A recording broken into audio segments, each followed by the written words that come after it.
Menjelang akhir pelajaran ini, anda akan membaca huruf Korea baru. Tiada penghafalan. Mari kita mulakan. Ingat rahsia hangul. Setiap huruf berbentuk seperti mulut anda ketika anda mengucapkannya. Ini adalah huruf. 기억, Ia berbunyi seperti G garis miring K. Tempatnya adalah belakang lidah. Sekarang tambahkan dokal dan dengar. 가, 고, Ini adalah huruf. 니은, Ia berbunyi seperti N.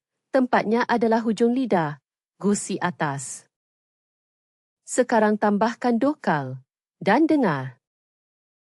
나, 노, Ini adalah huruf. 디귿, Ia berbunyi seperti di garis miring T. Tempatnya adalah hujung lidah. Dilepaskan. Sekarang tambahkan dokal dan dengar. 다, 도, Sekarang dokal. Dengar dan tonton garisnya. 아, 어, 오, 우, Gabungkan konsonan dan dokal, dan anda akan mendapat suku kata.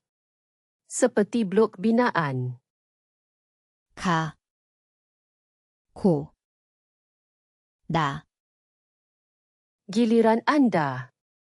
Bacalah ini dengan kuat. Berhenti jika perlu. 가, 고, 나, Menakjubkan.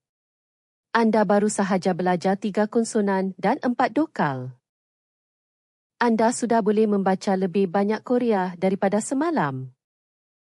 Sekarang kunci itu. Pergi ke korean.wiasum.com. Latihan percuma. Tiada pendaftaran.